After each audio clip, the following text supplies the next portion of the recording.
Hey, good morning, everybody. It's early for me. I am not a morning person. Hey, Tommy had something that needed to be taken care of. It couldn't wait. So you have me this morning. I am AKA Heather Joy, and this is the lifeboat. You guys are on board. I'm glad you're all here. I saw a really cool comment. It was Alan, I believe. His comment earlier. I want to read it to you guys. He said, I had a couple of relapses during the first year of recovery. Each time I had a choice when I woke up the next day, either call it a slip and continue in recovery or give up and fall into relapse. I really like that. I really like that. There, how can you, I don't know, it's your mindset, it's as how you look at it. Um, I, once I got out of rehab, I had a slip up. And I don't even remember how it happened anymore. I just know that my mother, I told my mother, and she said, well, what does this mean? Do you need to go back to rehab? And I'd been there 6 months. And they said, no. I said, I still remember everything I've learned. I said, Mom, this happens. I was trying to explain to her. But that's exactly how I chose to look at it too, Alan, was this is just a slip. And I just picked up and just kept going. It's something that that happens very often. Relapse. It's something that we need to be prepared for. Anyway, the reason I chose to even talk about this was I was just looking through my YouTube feed last night and just the news, the bank collapses and the war and there's so much going on. And there's some days, I don't watch TV, I don't watch the news, but there are certain YouTube channels that I watch to find out what's going on. And there are just some days I have to turn it off. It's too much, and that worries me for everybody because there's so much going on right now. We're all going to feel the stress, and it's stress that leads to relapse eventually if you don't know how to mitigate it. So that's why I wanted to go over some of these things again. I've talked about some of these things before, but I know with myself, the more I hear something, and the more I hear it from different people and in different ways, sometimes somebody has told me something and then another person has come in and told me the same thing but explained it in a slightly different way, and there was a word or a phrase or something that triggered something in me that where it made sense to me. And so I think it's important to go over things again. And some of these I was looking last night on what is it, the Addiction Center website. It had a lot of really good suggestions. But it talks about, first of all, understanding the three stages of relapse, and what to look for, so that when you start to see those signs, you start to wake up and remember, hey, I've got to start using the skills that I have. Um, the first part is an emotional relapse, and the way that you're starting to get into an emotional relapse is when your mind, this is when your mind is starting to give in to all of those ants. And it's just there's so many things that can cause that. But what you want to look for is if how important a routine is. So important for people, especially when they're first trying to get sober. Routine is so key because you're trying to rewire your brain. It's going to take some time, but if you can schedule things where you're eating at certain time every day, when you're exercising in some way every day at a certain time, do things, scheduling these things and keeping your day full and busy at night is going to make it a lot easier for you to sleep. But this is going to take time. um, it, a routine is really, really important.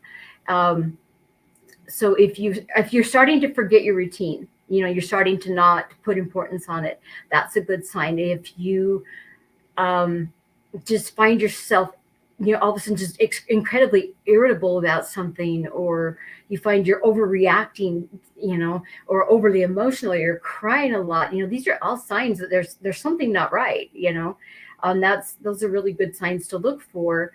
Um, the second phase of relapse is the mental part, and that's where if you let all of those crazy thoughts run as they do in your mind, when you let them go, you start to entertain the thought of, wow, I feel so horrible inside. I remember the day when I drank and I felt better for a while, or I used whatever your drug of choice is, and I felt better for a while, or for a little while, and you long for that calmness, that peace again. When you start to think about that, that's a sign. That's a definite sign that you're headed for relapse and you need to back up. Of course, the third stage is that the physical part. Where you actually drive yourself to the liquor store to buy a bottle of whatever, or you go to get your drug of choice. But even right before you drink or you use that drug, there's still time. You know, and but like I said, it happens. Relapse happens, and I really like Alan's way of thinking. Where you need to remind yourself, I'm better than this. This is just a slip up.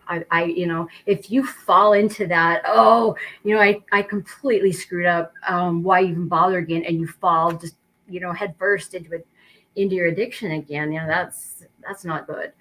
But it's how you're looking at it. And um, I was thinking too about, there's so many stressors that we have, whether they are internal or external stressors. And what do I mean by internal? Things like boredom. We all have personal triggers from different things we've experienced in life. There Those can bother you. You have anger or anxiety issues. You can be really irritable. You can have low self-esteem. I mean, those are all internal triggers. The external are just difficult. Relationships, other people. We can't control what other people do. We can only control how we react, and that can be really hard. There can be a natural disaster. I mean, boy, California has just been flooded so badly. I mean, there's just crazy things going on everywhere. But there's always going to be illness and death. There's certain people, certain places, that are they're all external stressors to you. That it's really important to you know be very aware of what your stressors are. And let's see. Anyway, I wanted to just go over some of the things that I know personally work, and some of these I'd actually forgotten to, that, oh yeah, I remember that. Um, the first one, is self care. And like I was already explaining about retraining your body, you need routine. And you've got to have, really good sleep. You've got to eat well, and exercise is so key. It really is. That's a lot of self care. Um, I don't really need to say much more about that, but that really is an important one. Um, yeah. The second one, and these aren't in any particular order either, but of course, everybody I'm sure knows HALT. Hungry, angry, lonely, tired. If you're feeling not right, run through that in your head. Um, am I hungry? Am I angry?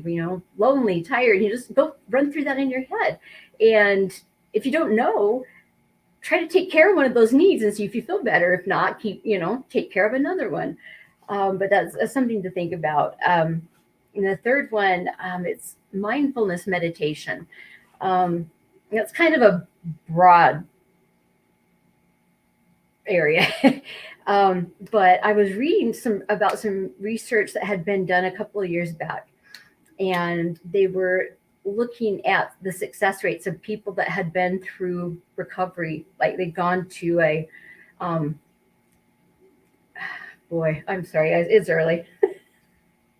they went to rehab, people that went to rehab, and they were looking at the long-term success, and people that learned how to do different types of meditation, and get this mindfulness, had much better success rates at not relapsing. And there's a lot of things that you can do, but meditation increases your self-awareness, and of how you are and how you feel about everything that's going on around you. And that is really important. There's a lot of ways you can do it. Prayer, for those of you that pray, prayer is a meditation, and it can be a very powerful one.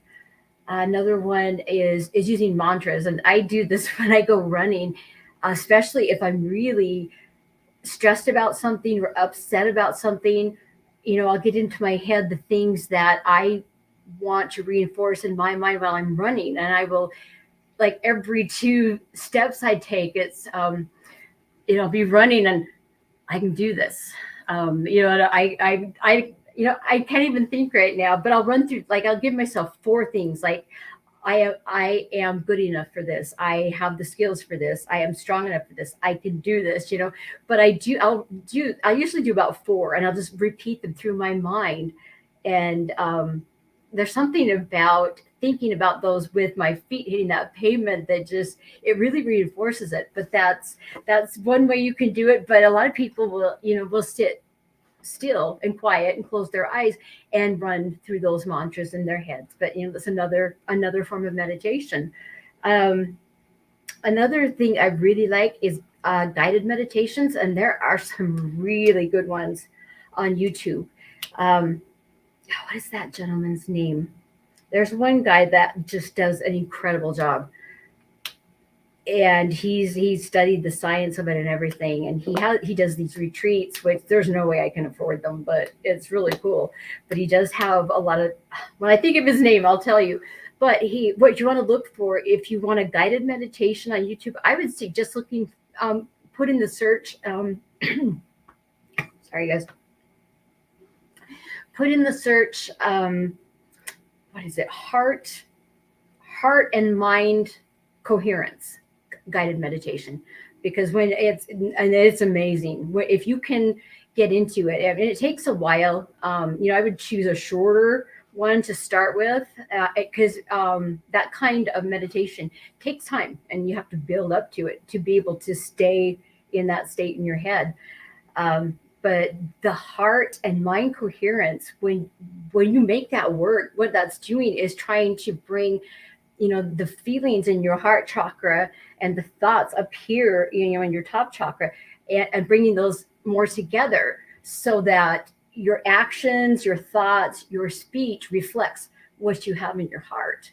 And it's very powerful. I've had some incredible experiences doing some of those guided meditations, and when I think of his name, I'll let you know. Another one, and I know we're going to beat this one forever, this drum, but journaling can actually be another form of meditation. Sometimes, oh, thank you, Full Hope Joe Dispenza, thank you. Yes, that's the guy. And I'll tell you, when he speaks, before he starts a meditation, when he speaks very normally. But he switches his voice when he goes into that meditation mode. And it's a little odd at first. It's hard to get used to at first, but trust me, it's worth it. It's good stuff. So thank you, Full of Hope. Anyway, I was talking about the journaling. It is really meditation. I know for me, sometimes instead of getting on my knees and praying that way, I will sit down and I will write my prayers out. And there's something very powerful. I don't know what it is, but using a pen and putting it to paper, I'm old school. There's something about that transfer onto paper for me that is very powerful. But also, journaling, it's so important.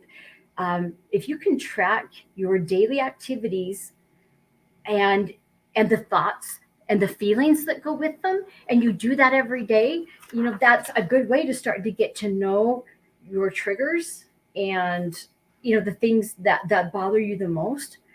Um, Gives you a tremendous insight, and that is very helpful, in preventing relapse right there. I know a lot of people go, oh, they're talking about journaling again, but so important. It really is. Yeah. Yeah. There's also there are some meditations I do sometimes that are just guided breathing, and all you're doing is breathing, but that focus on that breathing and feeling that oxygen coming into your body and feeling it up, and you really want deep breaths. There's something about that though. Um, when you're following that and there's a pattern, it can really pull you inside and quiet everything. And I really, it's hard to explain. I just know it's very helpful, and I find those on YouTube too. Um, but there's a bunch of apps on that you can get. Some of them, I don't know if there are any free ones, but I've looked at a lot of them, and I've had a few on before, and some of them were like just a one-time purchase, like $3 or something. Others are like a subscription. But there's a lot of things on there that can help you with your mindfulness. And I don't know, if you go to like Google Play or those different places, and type in mindfulness, you'll get all kinds of apps. That's always a place you can go. Um, the next one, I again, just you need to know what your triggers are. And you are responsible for your triggers. A lot of times, the things that trigger you are traumatic things that may have happened to you, and that can be difficult. So you need to be aware of what those things are and know how to take care of them. You cannot expect everybody else to accommodate you. You really need to, be be self-aware enough, to know how to handle these things. And there are, like I said, there's internal and external triggers, and those are so personal, that really the only way to really get at those sometimes is the journaling. Just writing down the things that happen, the things you do, and the emotions and feelings and everything that go with it. It's very helpful that way. Um, Another thing you can do, and I love this one, is join a support group. And of course, you guys are here. There's the lifeboat, which honestly is my favorite one. But there are, it this isn't going to work for everybody, and there's AA and CA and NA and all kinds of different, there are lots of different things. And I'm surprised. I got online and was just looking in my area where I live in the surrounding counties. I was surprised to find all of the just very small groups that meet, and anybody's always welcome to attend. And it's not as formal as the 12-step programs. It's a more relaxed, more, from what I understand, it's a little more like this. I really like the lifeboat though, but that's very helpful too. That one of the things that can send you into relapse is loneliness. And when you have a support group, when you have people that you get to know and you can share things with, that definitely decreases your feelings of loneliness.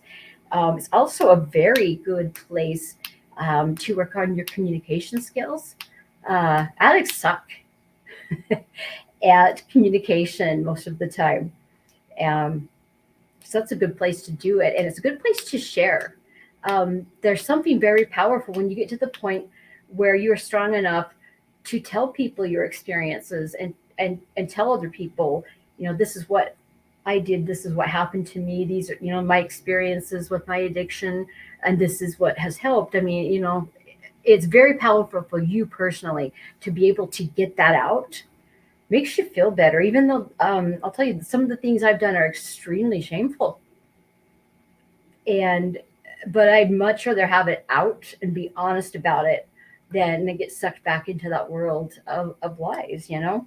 Um, anyway, Another thing that is very helpful, um, if you are having a lot of anxiety, and I used to do this with patients when I worked in the psych ward, um, and it's just grounding. And there's the 5 4 3 2 1 method, um, which if you're really stressed, and your thoughts are up here in the back of your head, and they're crawling all over your brain, and they're driving you crazy, and you just feel like you're going to lose it, that's a good time to sit yourself down.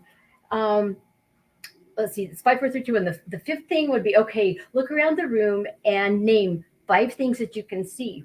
um, let's see, the fourth one is touch. Touch. Okay, I've touched my coat. I can feel my shirt. I can feel the fabric on the chair. I can feel the table here. Just it sounds silly, but it's effective. The third thing is, what are 3 things that I hear?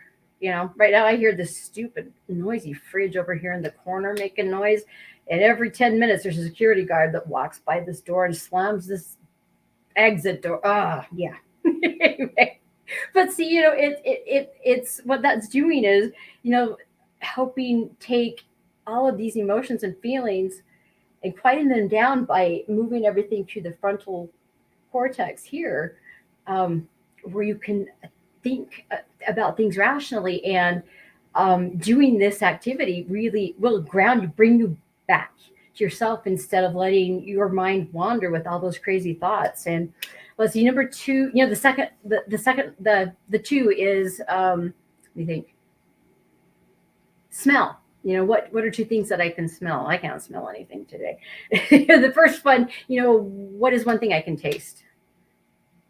That's a hard one. Sometimes I'm not gonna go lick the sheets or anything, but you know what I mean. It does help. It really helps people, and I would sit with patients and take them through this.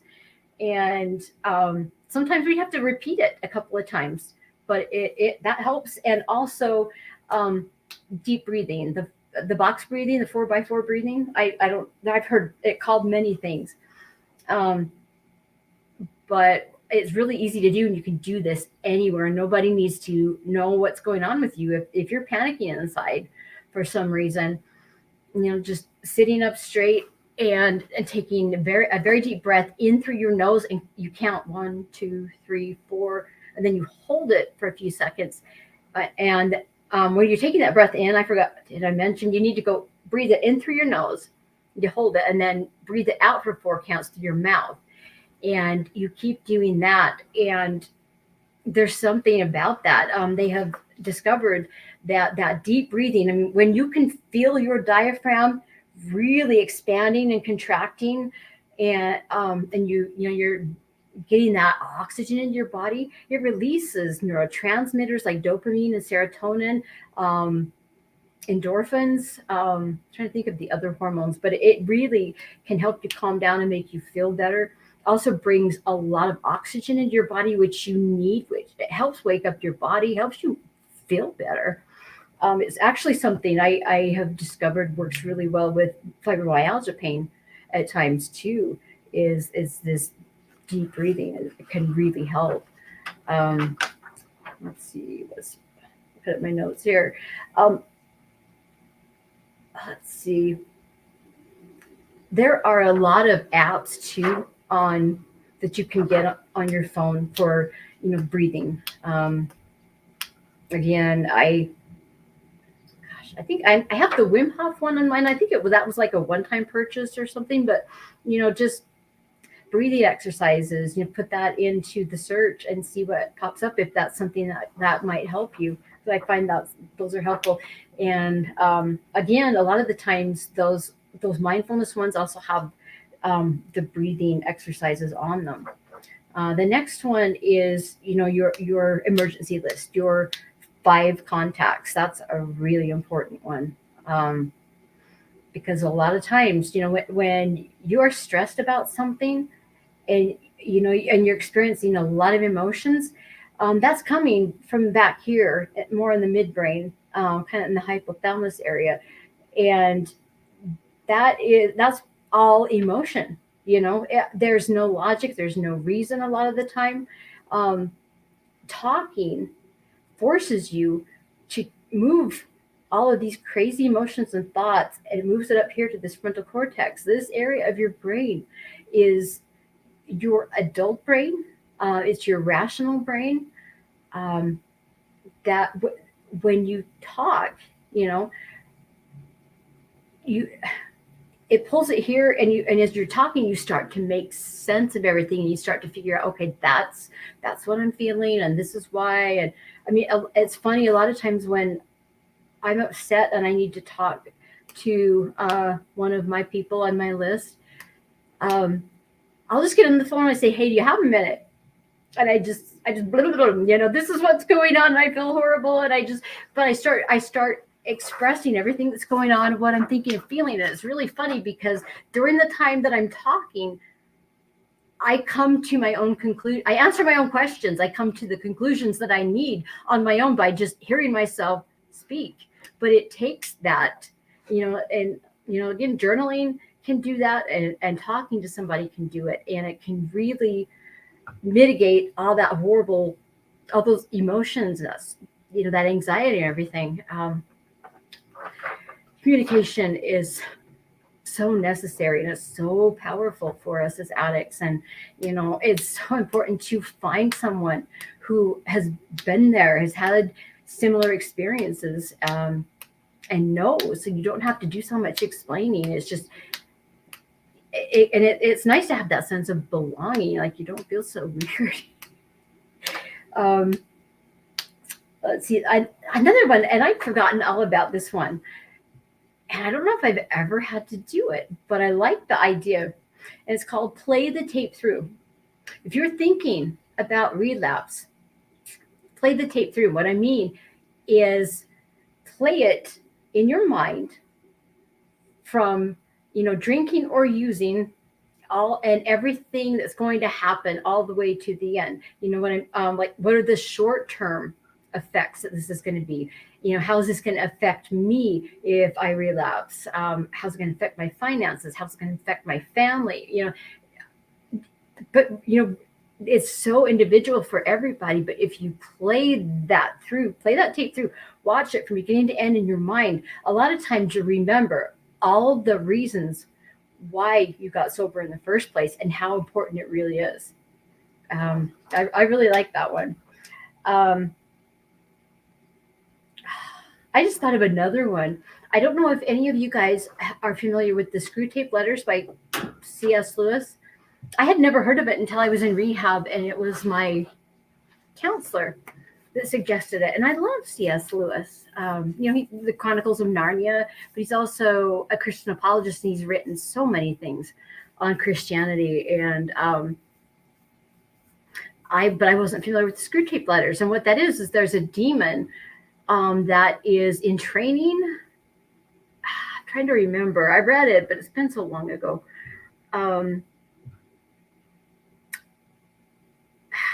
Good grief. Basically, it was the demon in training, and how he was going to be successful at trying to tempt people and ruin lives and things like that. And I really don't.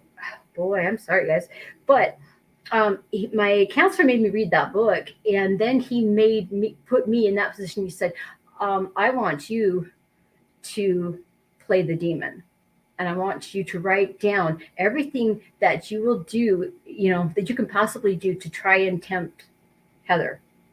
And that was very insightful. I spent a very long time writing, and I wrote forever on that one.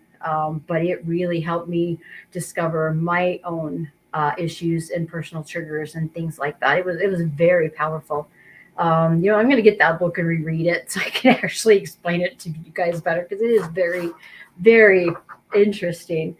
Another thing I think is so important, and I know I have talked about this before, but if there's any way that you can get professional help, because under every addiction, there's a reason why, whether you know what it is yet or not. A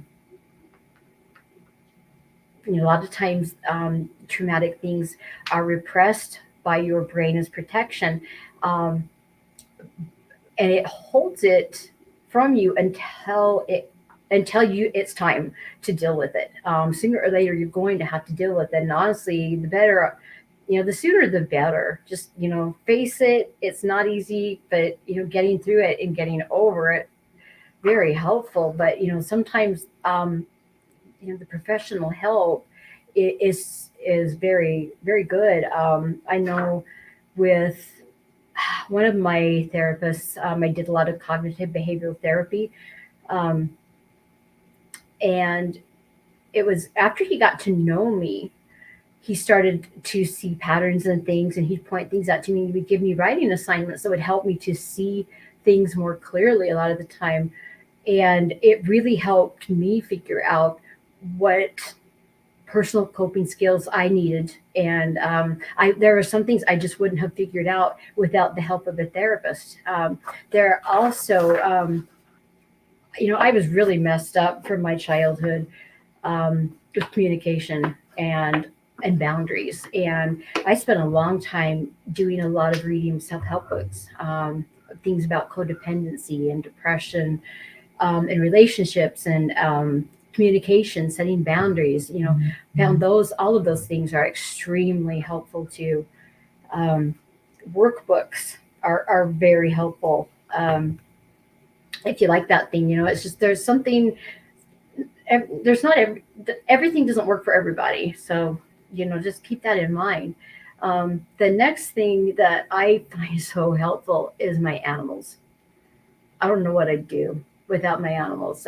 If I didn't have my chickens to feed and love and take care of every day, and my cat, oh boy, they mean so much to me. They love me regardless of how I'm feeling or what I look like. They don't care what I've done. Mostly they just want to eat. But it's there's something about taking care of something else and loving them and being loved in return. It's very, very nice. And you're not, I don't know. There are a lot of days I prefer animals over people a lot more. I have, well, it's my husband's cousin, but she's my basically just my sister from another mother or something like that. But she has fibromyalgia, and I know she experienced sexual abuse. She was very young because she went through the foster home thing before she was adopted, and to this day, I think she's like 48 now, and to this day, she can't remember what happened, but she has all of the effects, psychologically and physically. She's got fibromyalgia that is so bad right now. And she's by herself. I worry about her, but she has a lot to deal with, and she's by herself. And there was at one point, about 2 years ago, where she was so severely depressed, and I wanted to go down and visit with her, and I just couldn't get away. And she was driving home from work, and there was a lady outside that was trying to get rid of a bunch of kittens, and she stopped, and she saw this little black one, and just immediately just knew. And that little black cat saved her life. She needed that. She needed that love, and she needed something to care for. And it honestly, and we were just talking about this the other day, it saved her life. Animals can be so important, if you like them and if you can keep them. They're awesome. Another one that is very important to me is music. um, I know when I have the time, if I'm feeling anxious, I'm really worried about something, and the thoughts are racing. If I sit down and play the piano, um, having to read the music and use my hands and think, and just everything that goes on, and using the muscle memory, it really takes my mind to focus on something else, and it's very helpful. Um, but I used to I'm a trained soprano. I used to perform in a group that did Balkan folk music, and mostly Bulgarian is what I prefer.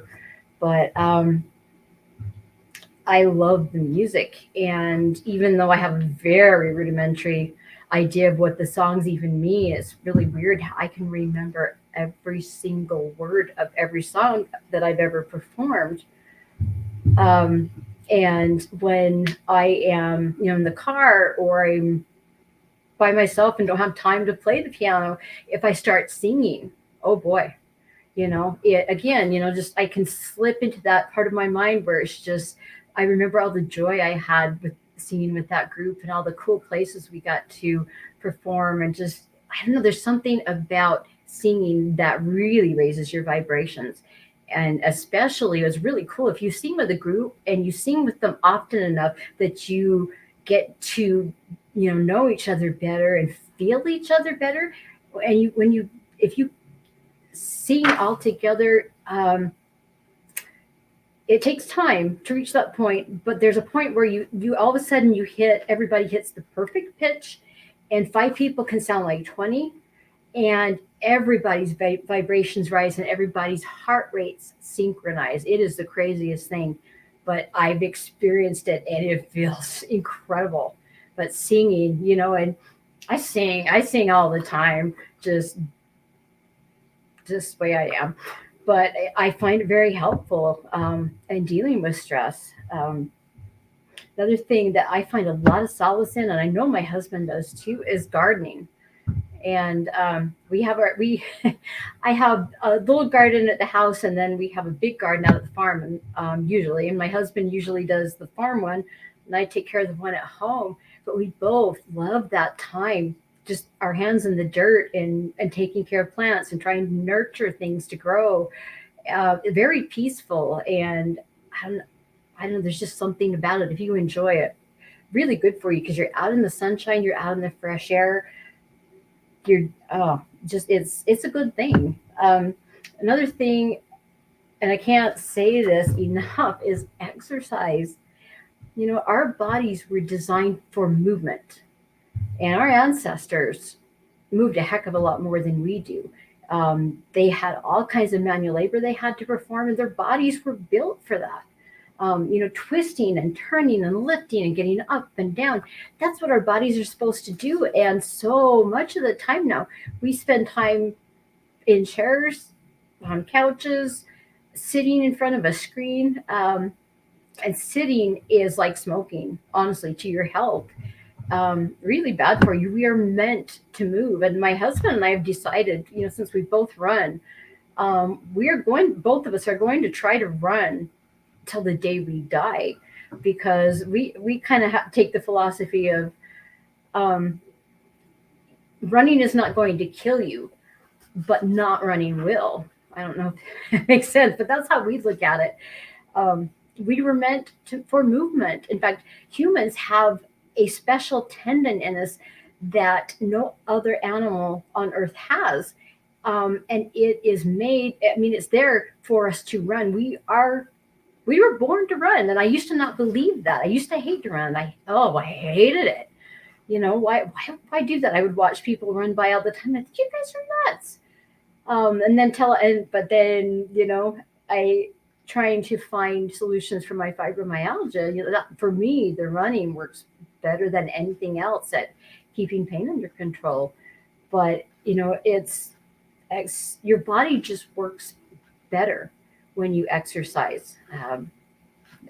Every system in your body benefits from it. And if you can get outside in the fresh air and the sunshine, even better. It doesn't have, you don't have to run, go outside and walk or do yoga, or, I mean, there's a lot of things you can do, but it is really important to your health. Um, the other thing I was thinking of was just going out in nature. Um, I love to take off. Where I live, we have a lot of mountain bike trails, and um, the bikers don't mind runners going up there and using them as long as we aren't going the wrong direction, which I've done before. And yeah, I almost I almost got knocked off a cliff. But I love to take off up on those hills and just run around because I'm out in nature. I don't know. There's just a lot of solace. Um, In fact, I love going places too where I have no cell phone service, where nobody can bother me. I love that. But a lot of people find a lot of solace in nature as well. Um, I'm trying to think of any of the other things that I know work, and but nothing else is coming to mind right now. But those are the things that I have found helpful. Um, but if you find yourself falling back into relapse, and especially if you start toying with the idea, you know, start using some of these coping skills, or reach out to somebody, write about it, talk about it. Uh, but you're no good to anybody else if you're not taking care of yourself, and if you're not sober. You can't be sober for somebody else either. You've got to take care of you. Um, addiction is a disease, but that disease doesn't give you the excuse to just keep using. It's just something that you have to deal with. We all have things that we all have our personal issues, our personal problems. We just have to deal with them. And yeah, it sucks that we have that disease. Um, oh well, just buck up. I tell myself that all the time, and I know that sounds a little mean, but I tell myself that all the time. Buck up, pull yourself up, put your big girl pants on. Go take care of it. I tell myself that all the time.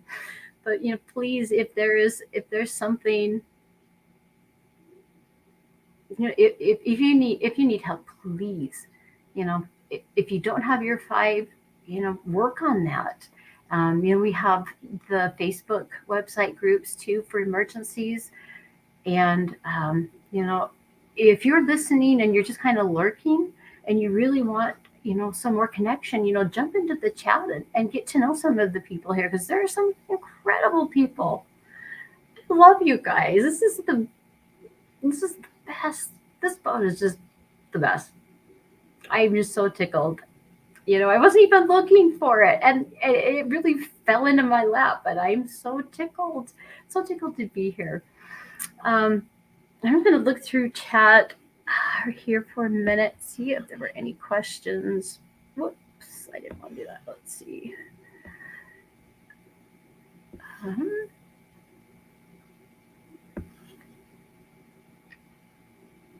Couches must be the number one cause of death in the West. No kidding. No kidding.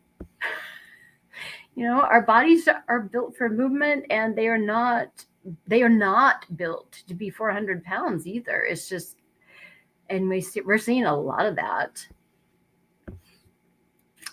Let's see. I'm just through here. I love everybody that's here. This is awesome. Let's see. I'm going through here very quickly, but anyway, I just want to say hello to everybody. Varela, the bearded haggis, Fee is here.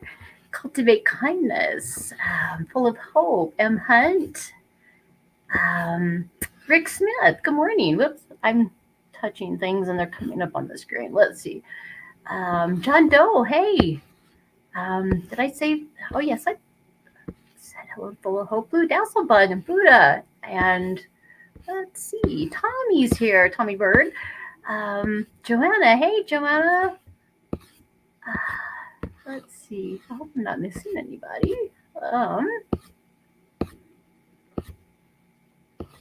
Okay, I think if I missed you, I apologize. But you guys, that's all I have today. I need to go back to sleep because I have a very long drive today. But I hope you guys have a wonderful day. And as Tommy always says, between now and the next show, reach out and try and help somebody. Oh my goodness, now I say that. That's something I forgot. Helping other people. Serving somebody else really will take yourself out of you, when you're helping somebody else. There's the endorphins, the dopamine that you get from helping somebody, or sharing, or just any way that you can help a fellow addict, really helps you.